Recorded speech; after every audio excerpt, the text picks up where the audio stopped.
Shalom, Tuhan Yesus memberkati kita semua pada malam hari ini. Kita ketemu lagi dalam acara Nada dan Sabda dengan tema di antara dua pilihan. Sepanjang minggu atau beberapa hari yang lalu kami belum sempat ibadah secara online karena keluarga besar kami GPD Eklesia Gorontalo, orang tua rohani kami, gembala senior kami, almarhum Bapak Pendeta JTH Nangoi, Tuhan telah panggil ke pangkuan Bapa di surga. Dan hari ini kami bersyukur kita bisa ada lagi dalam acara Nada dan Sabda. Dan biarlah acara seperti malam hari ini kami bukan sekedar ada di depan Bapak Ibu, kami bukan sekedar ada di depan kamera, kami bukan sekedar tampil, tetapi kami percaya ini adalah mimbar untuk memberkati bagi banyak orang. Yang setuju katakan amin Bapak Ibu, khususnya jemaat Tuhan, kita beri tepuk tangan bagi Tuhan. Tema malam hari ini di antara dua pilihan. Sebelum itu saya akan menyanyikan satu pujian untuk Tuhan.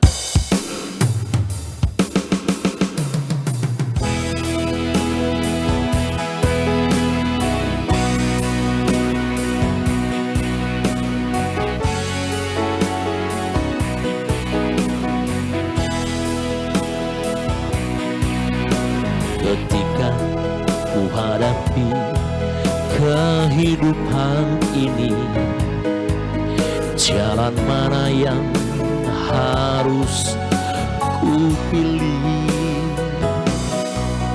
Ku tahu ku tak mampu, ku tahu ku tak sanggup, hanya Kau tempat jawabanku. Aku pun tahu ku tak pernah sendiri, sebab Engkau Allah yang menggendongku.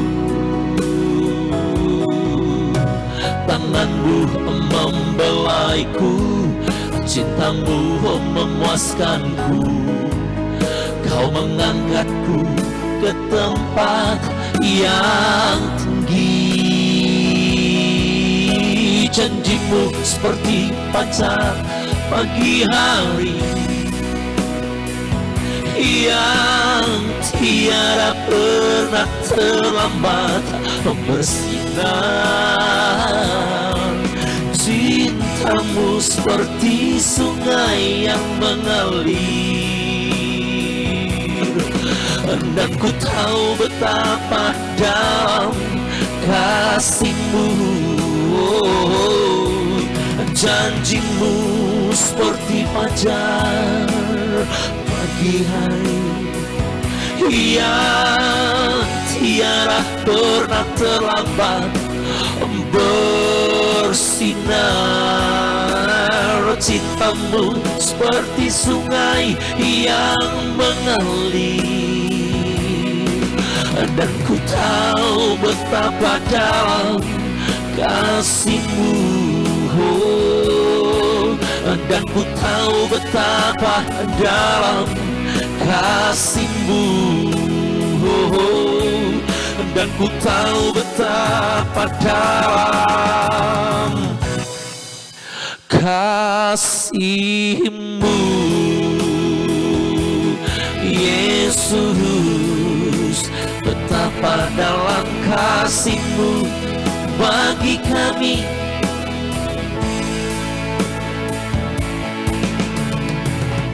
Terima kasih Tuhan, malam hari ini kami bersyukur kami kembali bisa ada sekali lagi, semua karena anugerah Tuhan. Kau sudah berikan kami kesehatan, kekuatan baru, dan hari ini kami akan dengar firman-Mu. Urapi hamba-Mu, hamba-Mu hanya punya suara, tetapi Engkaulah yang punya kuasa. Semua alat yang kami pakai, para kru, semuanya jemaat Tuhan yang bersama dengan kami. Siapapun ada di layar televisi, di depan HP, semua mata yang melihat, telinga yang mendengar, semua diberkati oleh Tuhan. Dalam nama Tuhan Yesus Kristus kami sudah berdoa dan bersyukur. Haleluya. Sama-sama katakan amin.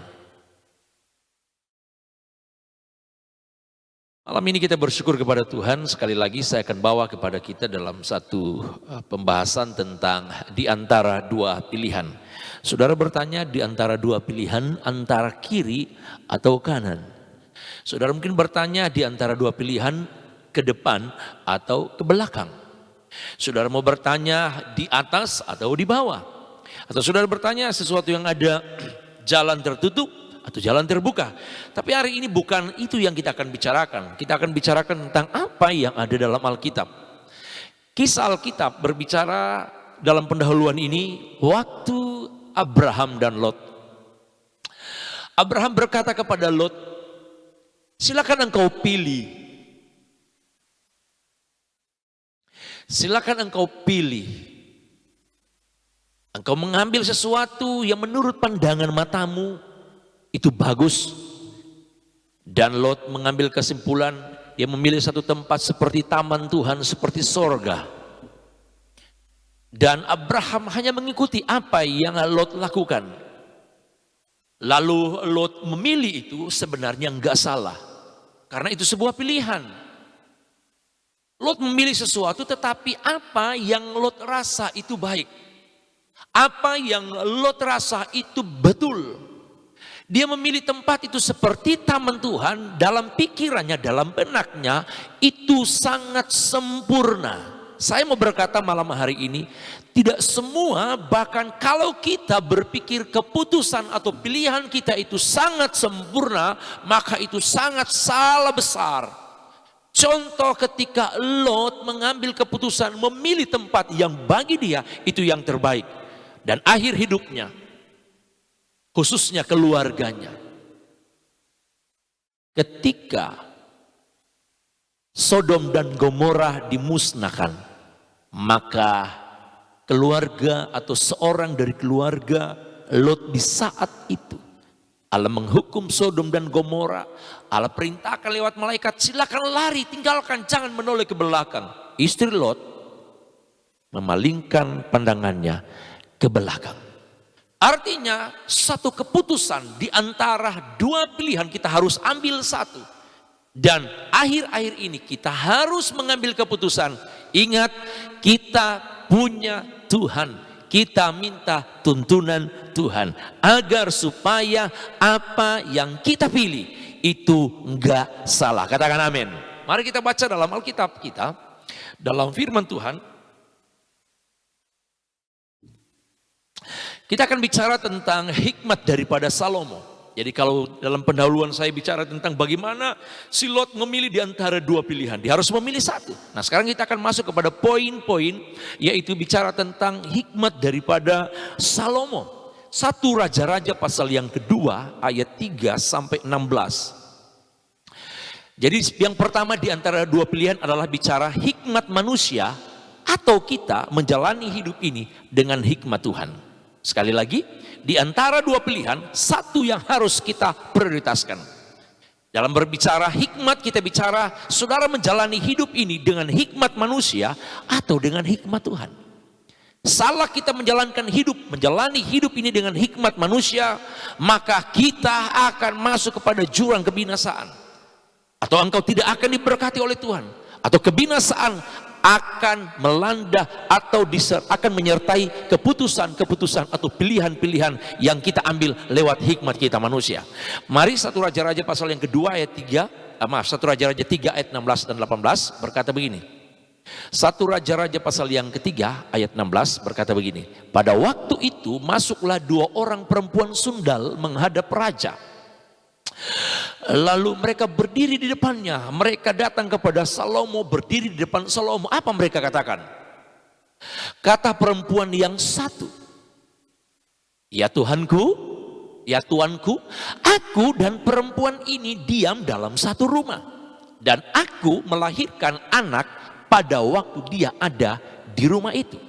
18. Kemudian pada hari ketiga sesudah aku, perempuan ini pun melahirkan anak. Kami sendirian, tidak ada orang luar bersama-sama kami dalam rumah. Hanya kami berdua saja dalam rumah itu. Yang pertama ayat yang kita baca, ayat yang ke-16 sampai ayat yang ke-18 berbicara tentang ada masalah di sana. Masalah di mana? Mari kita melihat ayat yang 19 dan 20, 23 sampai 23. Ada masalah di sana. Mereka sampaikan kepada Salomo. Pada waktu malam anak perempuan ini mati. Karena ia menidurinya. Pada waktu tengah malam ia bangun lalu mengambil anakku dari sampingku. Sementara hambamu ini tidur. Dibaringkannya anak itu di pangkuannya. Sedang anaknya yang mati itu dibaringkannya di pangkuanku. Ketika aku bangun pada waktu pagi untuk menyusui anakku. Tampaklah anak itu sudah mati. Tetapi ketika aku mengamat-amati dia pada waktu pagi itu, tampaklah bukan dia anak yang kulahirkan. Kata perempuan yang lain itu, bukan, anakkulah yang hidup dan anakmulah yang mati. Tetapi perempuan yang pertama berkata pula, bukan, anakmulah yang mati dan anakkulah yang hidup. Begitulah mereka bertengkar di depan raja atau di depan Salomo. Terus lalu berkatalah raja, yang seorang berkata, akulah yang hidup ini, maaf, anakkulah yang hidup ini dan anakmulah yang mati. Yang lain berkata, bukan, anakmulah yang mati dan anakkulah yang hidup.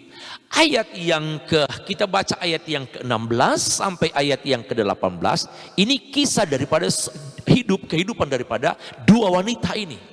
Kehidupan mereka dikatakan wanita-wanita sundal ini. Ayat yang ke-19 dan ayat yang ke-23 berbicara ada masalah yang terjadi di sana. Masalah di mana? Ayat yang ke-19 sampai 23 berkata bahwa ada anak dari salah seorang itu mati pada malam hari. Lalu yang punya bayi itu menukarkan bayi yang mati itu kepada ibu itu. Lalu mereka bertengkar satu dengan yang lain. Gak dijelaskan berapa lama mereka itu bertengkar. Yang saya maksudkan di sini dalam poin yang pertama, kita butuh hikmat daripada Tuhan. Saya berpikir Salomo pun kalau dia hanya punya hikmat manusia, Salomo akan salah ambil langkah. Katakan salah ambil langkah. Kalau Salomo pun dia nggak punya hikmat daripada Tuhan, dia akan salah memilih anak siapa yang mati dan siapa ibunya ini. Artinya ada satu hal yang mau tidak mau saat itu Salomo harus ambil kesimpulan. Dia harus menimbang-nimbang. Dia mulai berpikir-pikir melihat siapa yang benar. Karena ibu dan anak ini belum pernah ketemu Salomo sebelumnya. Jadi Salomo nggak tahu ini tipe mana. Coba saya lihat dulu muka-muka kru di sini. Saya nggak tahu wajah-wajah mereka sekarang sedang berpikir apa. Betul nggak? Halo kru-kru? Iya kan? Saya nggak tahu kalian. Dari rumah saya nggak tahu. Padahal kita setiap hari ketemu. Kita setiap hari ngobrol. Tetapi waktu saudara datang saya nggak tahu peristiwa apa yang terjadi di rumah. Salomo lebih parah daripada itu. Salomo nggak tahu. Bahkan dikatakan ayat 16 sampai 18. Mereka ini adalah wanita-wanita sundal. Salomo nggak mengerti orang-orang ini dari mana. Tetapi mereka menghadap raja. Wah saudara-saudara. Kalau peristiwa ini terjadi dalam kehidupan kita. Kita pusing 7 keliling. Kita nggak tahu ambil keputusan yang mana. Maka Salomo mulai melihat. Salomo mulai mendengar. Salomo mulai melihat apa yang mereka lakukan. Dan Salomo mulai mendengar apa yang mereka perkatakan. Disitulah Salomo mulai menimbang-nimbang. Tapi saya mau berkata sehebat-hebatnya Salomo. Dia nggak bisa mengambil keputusan. Yang bisa membuat anak yang satu itu terselamatkan. Atau dengan kata lain, tipuan pada waktu itu tidak akan terjadi kalau bukan ada hikmat daripada Tuhan yang diberikan kepada Salomo. Yang pertama Bapak Ibu, ingat kita menjalani kehidupan ini. Kita yang ada di rumah, engkau yang ada di kantor, kita yang ada di sekolah, kita yang ada dalam sebuah pelayanan, apapun aktivitas kita, mari hari-hari ini engkau minta hikmat yang daripada Tuhan. Yang setuju katakan amin. Engkau tidak bisa mau melangkah bagaimana. Ingat dalam kitab lain, Salomo bilang begini dalam pasal lain dalam kitab Amsal Sulaiman, ada jalan yang disangka orang lurus, tetapi ujungnya menuju kepada kematian. Ada banyak pilihan yang harus kita jalani. Tapi kita kembali di sini. Jangan sampai kita salah mengambil keputusan. Bahaya menanti kita. Katakan amin. Tapi coba kita melihat. Pasal hikmat Salomo yang Tuhan kasih. Dalam kita turun ke sana. Mulai dari ayat yang ke-8, pasal yang ketiga. 1 Raja-Raja pasal yang ketiga ayat yang ke-8. Demikianlah hambamu ini berada tengah-tengah umatmu yang kau pilih. Suatu umat yang besar yang tidak terhitung dan tidak terkira banyaknya. Terus. Maka berikanlah kepada hambamu ini. Apa Bapak Ibu? Hati yang faham menimbang perkara untuk menghakimi umatmu dengan dapat membedakan antara yang baik dan yang jahat. Sebab siapakah yang sanggup menghakimi umatmu yang besar ini? Dia meminta kepada Tuhan. Tuhan berikan apa? Tuhan katakan, apa yang kau minta Salomo? Silakan engkau minta. Saudara tahu Salomo adalah orang yang terkaya, salah satu orang yang terkaya dalam kitab Perjanjian Lama. Tetapi kekayaan itu Salomo tidak minta kepada Tuhan. Waktu Tuhan bilang, apa yang kau minta? Silahkan minta. Salomo nggak minta kekayaan. Tetapi ayat yang 9 dia berkata, berikanlah kepadamu hati yang bisa menimbang. Katakan menimbang. Saudara-saudara, pikiran kita yang ada di kepala itu nggak cukup untuk mengambil keputusan. Di antara dua pilihan ada satu pilihan yang harus engkau pilih dalam kehidupan ini. Salomo hanya bilang, aku hanya minta hikmat. Katakan sama-sama, aku hanya minta hikmat. Yang di rumah-rumah yang bisa bersama dengan saya katakan, aku hanya minta hikmat. Seperti Salomo meminta hikmat ayat yang ke-9 ini. Benar-benar Salomo menyadari apa yang ada di hadapan daripada Salomo. Bangsa yang besar. Dia tidak pernah berpikir dua wanita ini akan datang satu hari atau satu kelak. Dia hanya meminta bagaimana hikmat itu. Supaya dia dapat menimbang-nimbang mana yang baik, mana yang jahat. Bagaimana cara untuk menghakimi bangsa yang keras kepala ini. Tetapi dua wanita ini membuat Salomo pusing 7 keliling. Tetapi rahasianya saudara-saudara, kalau kita punya masalah sudah tidak bisa terselesaikan, kita masih punya Tuhan. Mari kita di antara dua pilihan, hikmat manusia dan hikmat Allah, engkau harus memilih di antara dua pilihan. Supaya masa depanmu indah. Jika engkau pemimpin, engkau tetap bersandar, berharap kepada Tuhan, minta hikmat daripada Tuhan. Yeremia katakan begini, diberkatilah orang yang mengandalkan Tuhan. Diberkatilah orang yang mengandalkan Tuhan. Sekali lagi, diberkatilah engkau yang mengandalkan Tuhan. Kata mengandalkan artinya bersandar sepenuhnya. Hikmat kita, pikiran kita, sebelum kita ambil keputusan, mari bersandar, mengandalkan sepenuhnya hikmat yang daripada Tuhan. Katakan amin. Terus, lalu adalah baik di mata Tuhan bahwa Salomo minta hal yang demikian. Tuhan bilang begini, baik sekali apa yang kau minta. Jadi berfirmanlah Allah kepadanya, oleh karena engkau telah meminta hal demikian, yaitu dia meminta hikmat dan tidak meminta apa?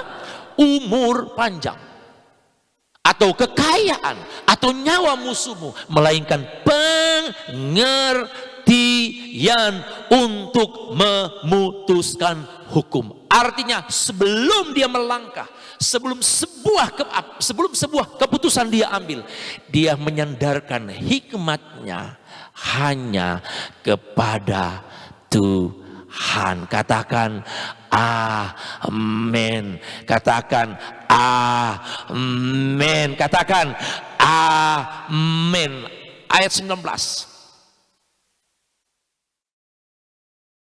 Pada waktu malam anak perempuan itu mati karena ia ayat 24 saja. Sesudah itu raja berkata, ambilkan aku pedang. Lihat nih Bapak Ibu, orang minta, seorang wanita ini mengadu bahwa anaknya yang hidup, anaknya yang mati. Salomo pusing 7 keliling. Kira-kira kalau Bapak Ibu ikuti kisah ini, kalau seandainya Bapak Ibu jadi pemimpin raja di waktu itu, atau pemimpinlah kita di rumah, di kantor, orang meminta keadilan, lalu Bapak Ibu pernah terpikir kalimat ini? Lihat ayat 19 sampai 23, mereka membawa sebuah masalah. Mereka meminta jawaban daripada Salomo. Tetapi tiba-tiba jawaban yang mereka harapkan, tentunya kalau saya waktu itu, pasti Salomo berpikir, mereka bilang, oke, tunjukkan ini anak saya, itu bukan anak kamu, itu anak kamu, itu bukan anak saya, kira-kira begitu. Tetapi kalimat yang keluar dari mulut Salomo, lihat, mengagetkan mereka. Sesudah itu raja berkata, apa? Ambilkan aku pedang. Lalu dibawalah pedang ke depan raja. Terus kata raja, penggallah anak yang hidup itu menjadi dua, dan berikanlah setengah kepada yang satu dan yang setengah lain kepada yang lain. Kira-kira kalau Bapak Ibu diperhadapkan kondisi waktu itu, mau minta keadilan, tiba-tiba pemimpin kita hanya suruh ambil peda. Mengerti peda? Pedang. Lalu pemimpin bilang, sudah ambil saja pedang, potong itu yang hidup, berikan kepada sepenggal kepada si A, sepenggal kepada si B. Kira-kira Bapak Ibu akan berpikir begini, pimpinan kami sudah setengah ini, satu sudah mati, mau disuruh potong lagi. Betul enggak? Tetapi inilah rahasia yang kita tidak bisa mengerti. Justru dari jawaban itu, jawaban yang aneh-aneh seperti itu, disitulah letak jawaban daripada Salomo mengetahui siapa yang punya anak ini. Perhatikan kalimat yang aneh ini, justru disitulah kunci jawaban daripada kisah ini. Coba, maka kata perempuan yang empunya anak yang hidup itu kepada raja, sebab timbullah belas kasihannya terhadap anaknya itu. Katanya, ya Tuanku, berikanlah kepadanya bayi yang hidup itu. Jangan sekali-kali membunuh dia. Tetapi yang lain itu berkata, supaya jangan untukku ataupun untukmu, peganglah terus. Tetapi raja menjawab katanya, berikanlah kepadanya bayi yang hidup itu. Jangan sekali-kali membunuh dia, dia itulah ibunya. Jawaban Salomo yang aneh-aneh itu, ambilkan pedang, memancing perasaan atau jiwa, dilandaskan dengan satu emosi perasaan sebagai seorang ibu yang mencintai bayinya yang baru, yang sedang atau yang tetap atau yang masih hidup. Bahasa hari-hari begini saya coba ambil. Dia sudah tahu yang bayi yang hidup ini adalah anaknya.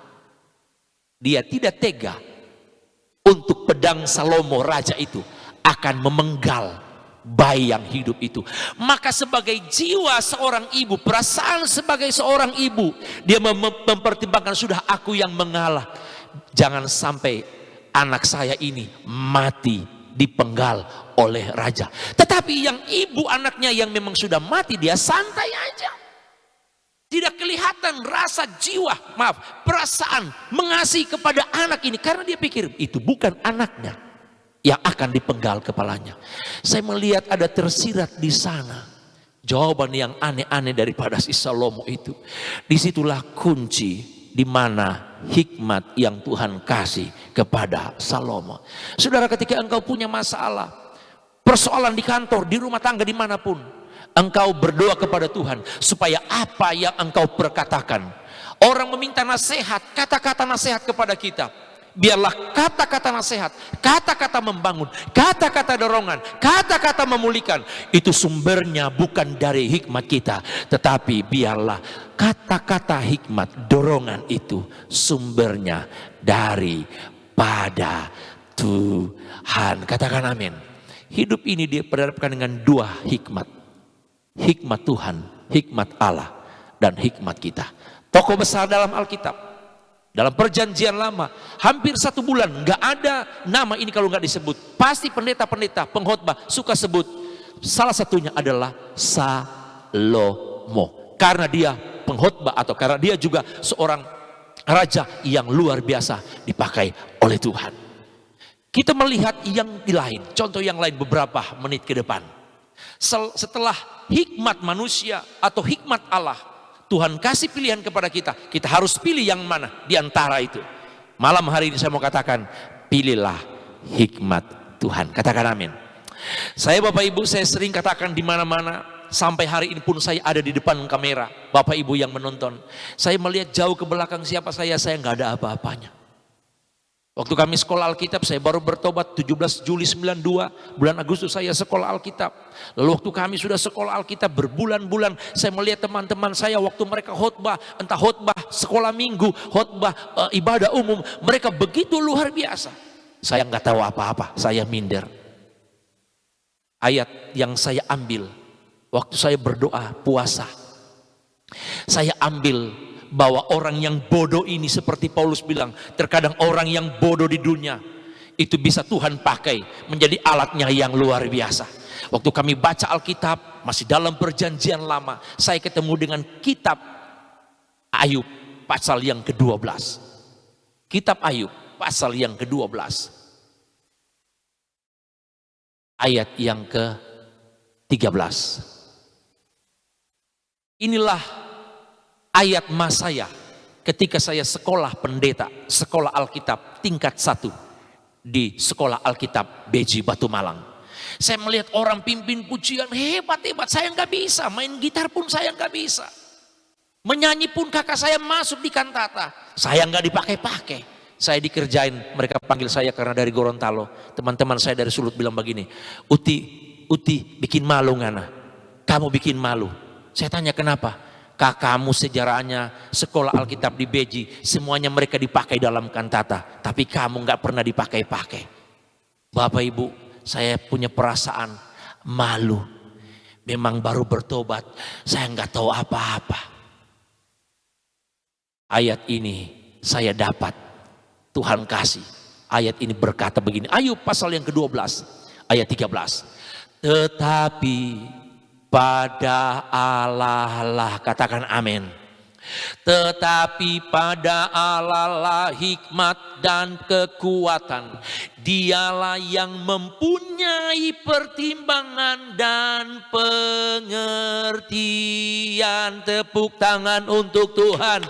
Saudara, kehabisan hikmat manusia, orang pintar pun sudah nggak bisa kasih jalan keluar. Ingat seperti Ayub bilang, dan ayat pokok saya di sekolah Alkitab tahun 92, saya punya keyakinan dalam banyak pertanyaan di benak hati saya. Apakah saya bisa menjadi seorang pengkhotbah? Apakah saya akan bisa menjadi seorang hamba Tuhan dipakai Tuhan? Apakah saya bisa menyanyi? Apakah saya bisa main musik seperti orang-orang yang saya lihat hebat di belakang mimbar waktu sekolah Alkitab?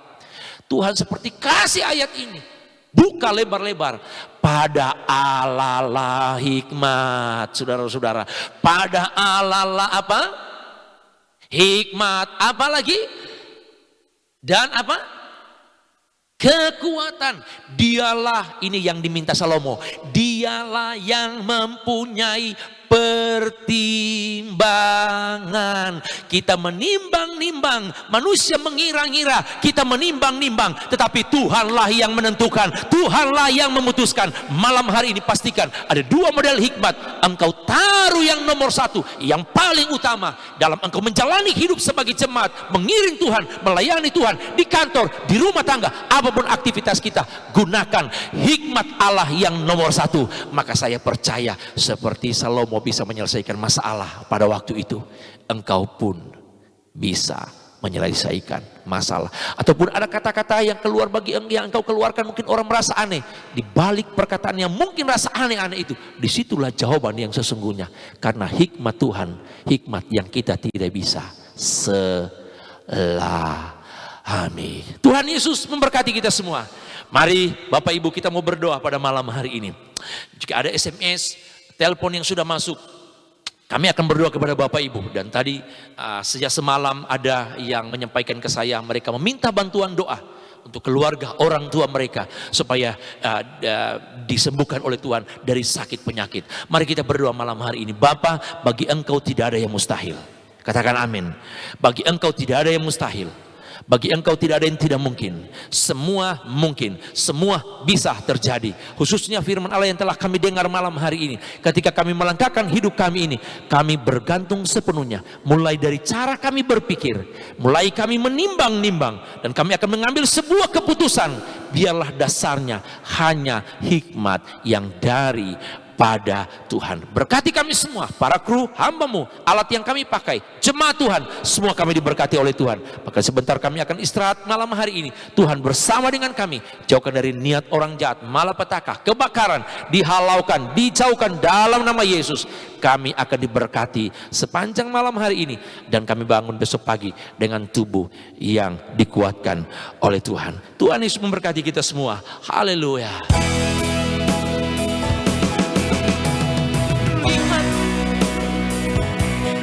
Coba kau lihat dalam firman Tuhan, baca, coba kau baca dalam firman Tuhan. Oh, lihat, coba kau lihat dalam firman Tuhan. Baca, coba kau baca dalam firman Tuhan. Oh, semuanya dituliskan, semuanya difirmankannya. Salah dan bertobatlah,